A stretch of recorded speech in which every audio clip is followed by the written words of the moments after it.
Hey, I'm in the garden, obviously. I've been struggling against the squash vine borer in, not surprisingly, my squash. There's a squash right there. This is okra. That's squash. And I gotta tell you, it's no fun. It's like doing, a little plant surgery. But we've got a lot of bugs out here now, and with the heat, we've got a lot of just things that are dying. Water them and everything, but they still just can't thrive in this time. And then we have things that look super healthy. These tomatoes behind me, and the marigolds and the other things, but they're not necessarily doing so well either. They're not fruiting quite properly, and all this has to do with the weather. Maybe me, but I think I'm doing the things I'm supposed to do.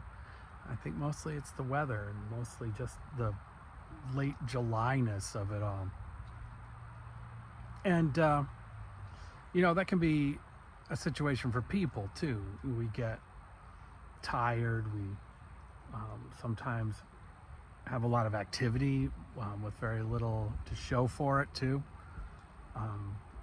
We struggle. We fall into valleys and we climb back out. And this Sunday we'll be talking about that a little bit. We'll be talking about and thinking about how we get out of those times and what the causes are. There's a lot of pressure in our society to think of these things as our fault in many cases. But there's just a lot going on, and sometimes we have control and sometimes we don't. Sometimes it just is what it is. Sometimes it's just too hot. So we'll be thinking about that. We'll be thinking about how both in our peaks and our valleys, God still loves us. That doesn't change. When we're down, it's not that we're being punished. And also when we're up, it doesn't necessarily mean that we're being celebrated over other people. It's just sort of how life is. And God loves us and is with us in our climbs and our falls.